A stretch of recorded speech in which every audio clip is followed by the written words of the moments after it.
up, YouTube? It's been a while, boy. Where you been, boy? Nah, but it's been a while since my last upload. So finally, today, we got another Cr125 build video. In this video, we're gonna like half-ass assemble the bike, and we're just gonna get it to a point where we could get a first start on it. And, you know, check over everything, make sure nothing's wonky, nothing's leaking, blah, blah, blah, blah, blah. All the basic stuff that, you know, you got to do when you building a bike from a pile of parts, basically. So I think the next video that I do is going to be like the official reveal. I'm going to try to have it 100% complete, at least 95% complete. And yeah, guys, so as always, man, I hope you guys enjoyed the video. To my returning subscribers, appreciate you guys for coming back, watching the videos. Anybody that's new viewing the videos, if you like the content, man, hit that subscribe button, share it with your buddies, whatever. And yeah, so let's jump into this one.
Alright guys, so I think now we're to a point we can put some fluids in this thing.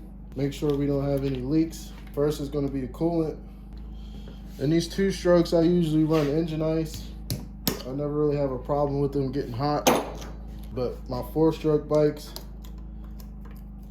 I try to run the Evans in there.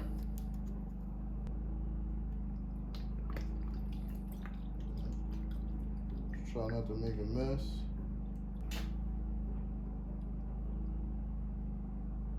Rock the bike back and forth. Kind of try and get any air bubbles out. And then I'll turn it over a few times. Pretty sure we'll have to add more after the first start. Check all our connections, make sure nothing's leaking, which I don't see anything leaking, so that is bueno. All right, y'all, so now we can throw some oil in here.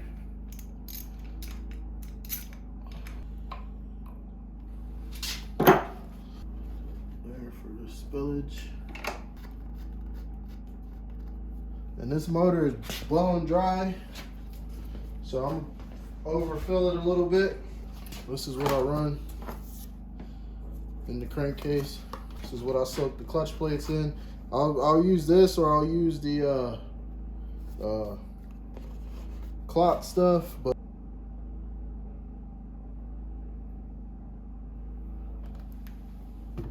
it's coming out of the hole now. So put our bolt back in. We're just gonna put a little bit more, just because the motor was dry. Bring our bolt back up.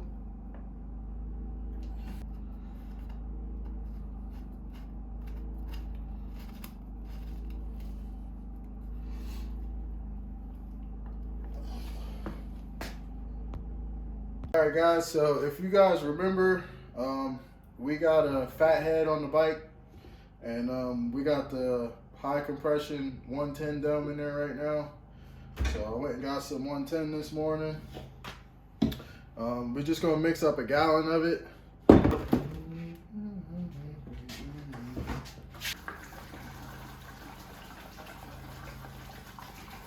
Making a mess.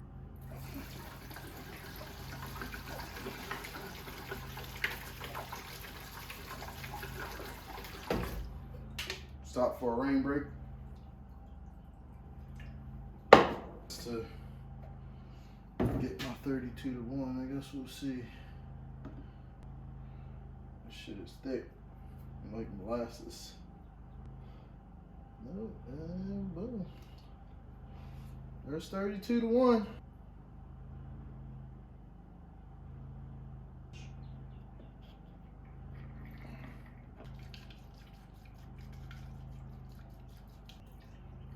Pour that back in there.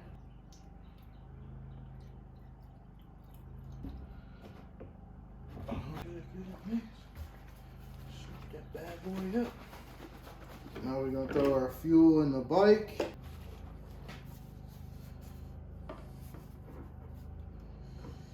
I hate this spout too, but whatever.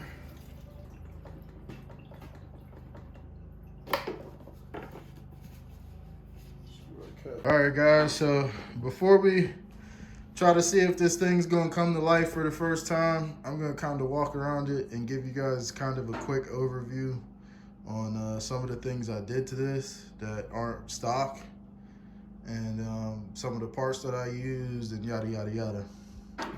So the first major thing I did to this was an upgrade wise for me, because I'm a grown man and I'm fat, was putting Showa dual cartridge forks and a Showa rear shock on here. The forks came off of a 07 250F, and the shock came off of a 05 CRF 450. And basically the deal with that is this suspension just handles weight a little bit better. You know, 125s are meant for people under 160 pounds pretty much to ride.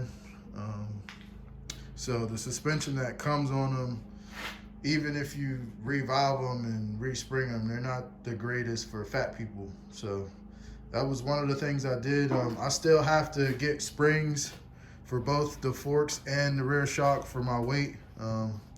That'll be later on down the line.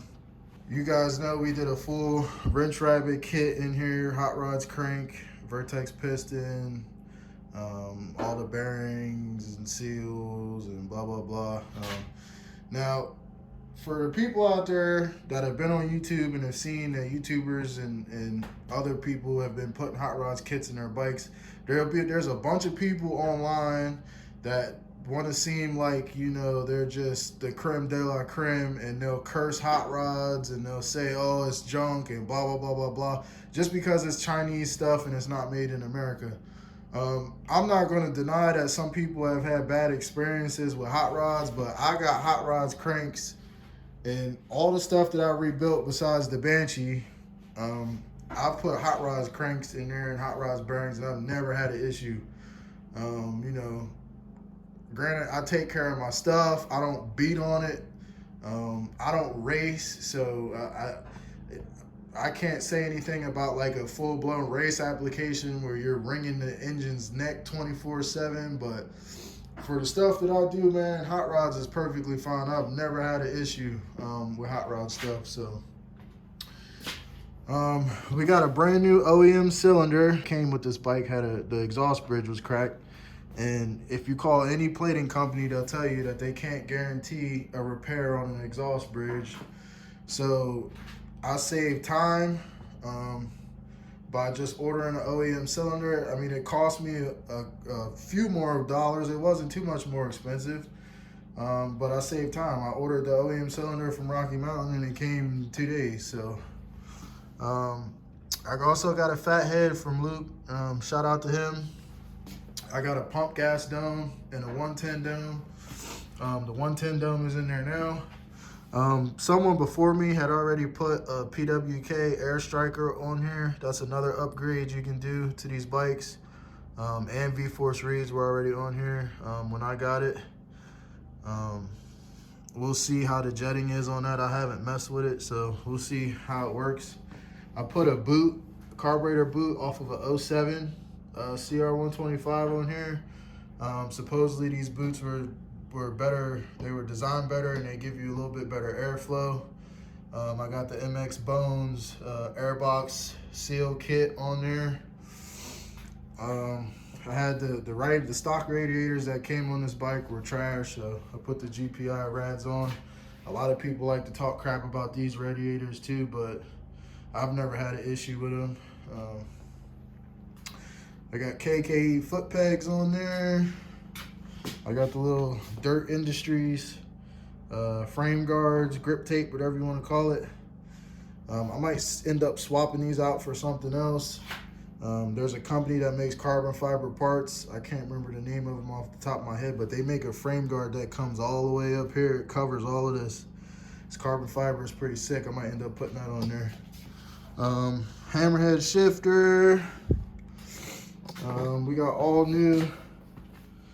new plastics, the mud flap, all that crap, all new bearings, and all of the stuff is brand new, man. Brand new clutches in there, Tusk competition clutch kit. Brand new Pro X billet basket, because you guys saw the other basket was blown up. We got Bill's pipe because I couldn't get Pro Circuit for this thing. I'm a diehard Pro Circuit fan, but everything's all sold out, and because of the pandemic and whatnot, I guess they didn't have ETA on any of some more batches for this bike. It's got ASV. I think these are the F1 series levers on it. ODI grips, Vortec handlebars, this little Tusk billet clamp nut. I also got a wireless Tusk wireless hour meter. That's my first one of those, so try that out. And then I got a Tusk billet kill switch. But yeah, guys, I mean, that's really about it. Everything that is serviceable on this bike has been replaced. The brakes have all been rebuilt. I haven't put them on yet. I got core brake line, core moto brake lines. I told you guys I love these freaking brake lines. I put them on everything that I build. This company out of Florida. I love these brake lines, man. Great brake lines for the money. Yeah, guys, so that's really about it. All that's done to this thing, it's stock bore. So we're gonna open the door up here and try and get the first start on it, man, see what happens. All right, guys, here we go. First time turning the gas on. Look at that. I know, not as cool as turning the electron on or turning the gas on to electron for the first time, but whatever. We got our nice blue fuel. We don't have nothing pouring out of the overflow. So I say we're good to go ahead and see what happens, man. Choke on. Flip the throttle a few times. Climb my fat butt up here.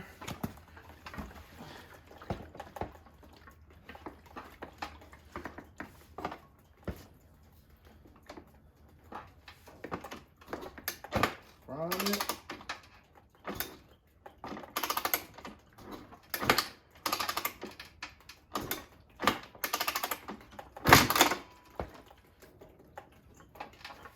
First kick, second kick.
Guys, just like that, that's the end of this video. Oh, that thing sound good, don't it?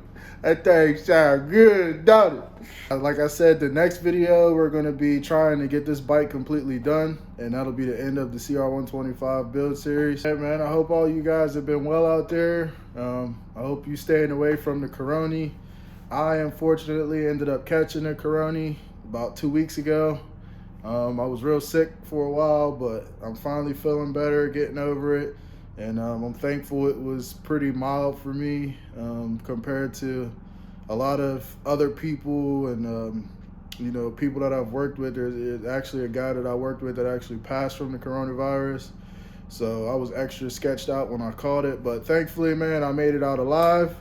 And I can keep on riding dirt bikes, keep on building dirt bikes, and keep on making YouTube videos. So guys, appreciate you guys for watching, man. Catch you in the next one. Peace.